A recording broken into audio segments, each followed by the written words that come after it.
You are quietly getting poorer every single day, and the most unsettling part is that you have probably already adjusted to it without noticing. Think about the last time you stood in a grocery store aisle and put something back. Maybe it was a brand you had bought for years without thinking. You told yourself you didn't really need it.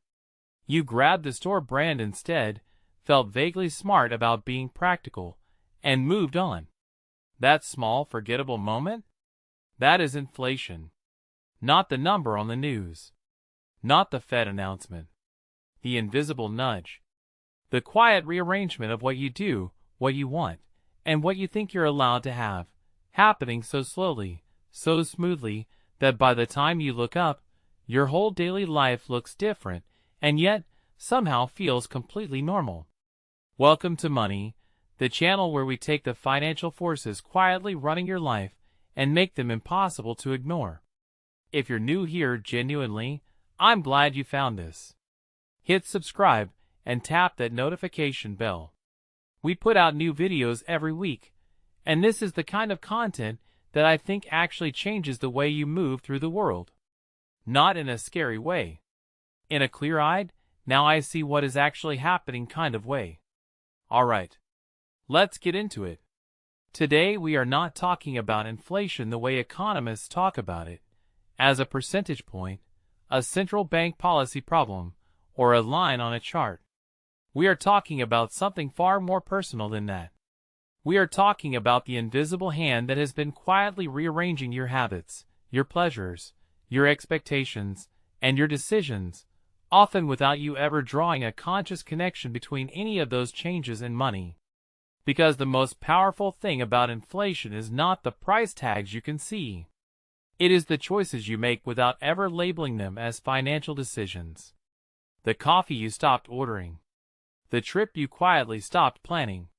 The small treat that once felt completely reasonable and now feels oddly unjustifiable. Inflation lives in all of those moments. It lives in the grocery cart you quietly edited before reaching the register. It lives in the group dinner you declined with a vague excuse. By the time we're done today, you are going to start noticing it everywhere, in your own behavior, in the people around you, and maybe in the shape of a life that has drifted further from where you expected to be than you've let yourself fully acknowledge. Let's start with something economists call the substitution effect, but I want you to think of it simply as the great silent downgrade. When prices rise, people don't generally stop buying things. They swap. They trade the name brand for the generic. They replace the restaurant meal with something homemade. They turn the weekend trip into a staycation. They drop the premium streaming service and keep the basic one. And each of these swaps feels rational in the moment because it is rational. You are making a sensible, adaptive choice. You are being smart. But here is what almost nobody tells you about this process. Every single substitution quietly lowers your baseline. Once you have switched to the store brand cereal, your old brand stops feeling like the normal option and starts feeling like an unnecessary splurge. Once you have cooked at home 4 nights a week instead of 2, going out starts to feel like an event rather than a routine.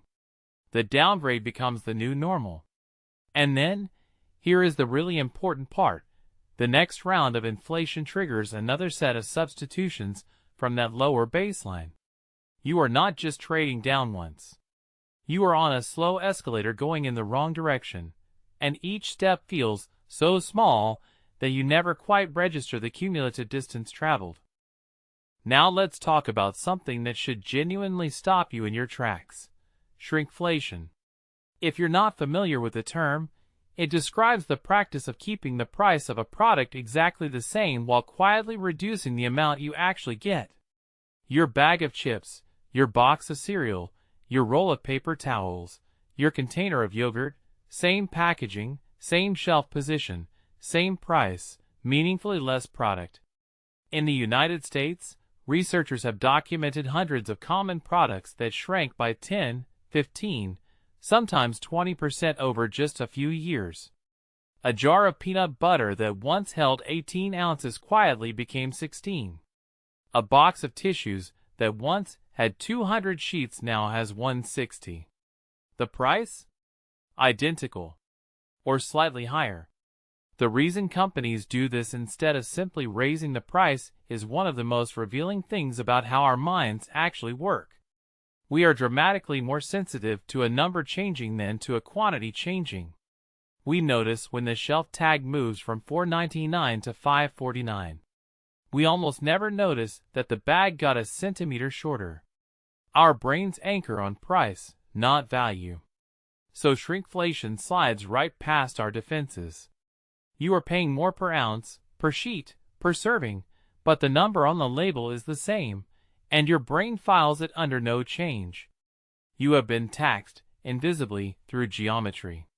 And the reason this matters beyond the grocery store is that it trains you to trust the price tag over your own experience of value, which is a habit that costs you in ways that go well beyond food. There is another layer to this that almost never gets talked about: the mental load. Before inflation really bites, most people go through their days without actively tracking the prices of things they buy regularly. You just grab what you want and go. But once prices become genuinely unpredictable, once you have been surprised enough times at the register, your brain starts doing background price calculations constantly. Is this more expensive than last time? Should I check a different store? Is this still worth it? That mental overhead is real, it is exhausting, and it quietly steals cognitive bandwidth that could be going toward things that actually matter to you. Inflation doesn't just tax your wallet. It taxes your attention.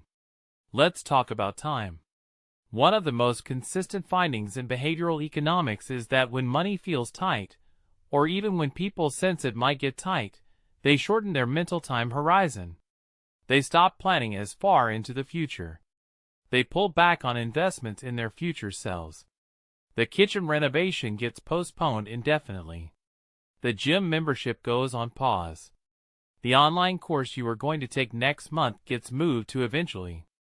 And eventually, as most of us know, is a place where good intentions go to disappear. This is called present bias, and inflation supercharges it. When every dollar feels like it might buy slightly less tomorrow than it does today, the rational response is to hold onto it now, to use it for immediate needs rather than investing it in future comfort or future capability. The cruel irony is that this impulse, completely understandable, completely human, is often the exact opposite of what builds long-term financial resilience. Inflation nudges you toward the very behavior that makes you more vulnerable to inflation over time. Now here is where it gets really personal, because inflation does not just change what you buy. It changes what you think you deserve. Think about the concept of a small luxury. The good coffee. The nice bottle of wine on a Tuesday for no reason. The slightly better version of something you use every day. For a lot of people, these are not extravagances. They are small, affordable pleasures that mark the difference between a life that feels merely functional and one that feels actually worth living. And when inflation rises, these are often the first casualties. Not because they become truly unaffordable, but because they start to feel unjustifiable. There's a psychological mechanism worth naming here: the shame of comfort in a time of scarcity. Even if you can technically afford the $7 coffee, the mental calculus shifts. You start asking whether you should be spending that, whether a future version of you needs that money more than your present self needs the pleasure. You cut it.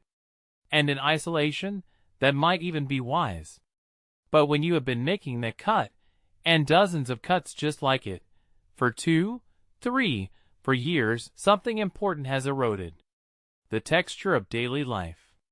The small moments that make an ordinary day feel like something more than just getting through. Inflation, at its most insidious, does not just empty wallets. It quietly leaches the small joys out of everyday existence, and it does it so gradually that you barely notice they are gone until something reminds you of how things used to feel. Let's talk about your social life, because this dimension almost never gets addressed honestly. When prices rise, The social rituals built around spending become quietly fraught. Splitting a restaurant bill used to be easy. Now someone in the group is always quietly stressed. Group vacations get complicated because the gap between what different people can comfortably spend has widened. Birthday dinners, holiday gatherings, weddings, all of these are social contracts that were written when money went further, and they become genuinely awkward to renegotiate without anyone admitting what is actually happening. People start dropping out of social plans more often. The excuse is always vague, tired, busy, not feeling up to it. But underneath it, in a lot of cases, is a quiet financial calculation that nobody wants to say out loud. The isolating effect of inflation is real, and it is almost entirely invisible in official data because it lives in the text message that says sorry, can't make it this time. And then there is the ratchet. Prices, as a general rule, do not go back down. They ratchet upward and stay there. So when inflation eases, when the rate of increase slows, it does not mean things got cheaper. It means they stopped getting more expensive quite as fast. The $8 dozen egg stays at $8. The $15 cocktail stays at $15. Your brain gradually recalibrates to these new anchors and stops registering them as high. You absorb the new normal and build your budget on top of it without fully accounting for how much higher the floor is than it was a decade ago. This is how inflation permanently raises the cost of daily life, not in one dramatic event, but in layers, each wave depositing a new stratum of normal over the last one. Here is the counterintuitive flip side that is genuinely worth understanding. Inflation is not equally destructive for everyone. If you own assets, a home, stocks, real estate, inflation tends to work in your favor over time. It inflates the nominal value of what you own even as it quietly erodes the real value of your fixed-rate debt. This is one of the most profound and underappreciated wealth transfers happening in the background of every inflationary period. Purchasing power shifts, automatically and continuously, from people who hold cash and wages to people who hold assets. The homeowner benefits as their property value climbs. The renter, who is already absorbing inflating rent, does not. Understanding this is not about politics or economics class. It is about knowing which side of that transfer you want to be on, and making even small deliberate moves in that direction. Inflation punishes passivity. It rewards people who are thoughtful about where their money lives. So the next time you put something back on the shelf, or you skip the nice version of something you used to buy without thinking, or you quietly decline the plans, just pause for a second. Not to feel bad about it. To see it clearly. That moment is inflation talking. And now you know what it sounds like. What is the most surprising way inflation has quietly changed your own habits or choices? I read every comment on this channel, and some of the most interesting conversations I've ever had started down there. So tell me, if this video gave you something real to think about, hit the like button. It genuinely helps more people find the channel. And if you want to keep pulling at this thread, I think you are going to love what we're putting together next, on why we make irrational financial decisions even when we know exactly what we should do. Stay curious, stay clear-eyed, and I will see you in the next one.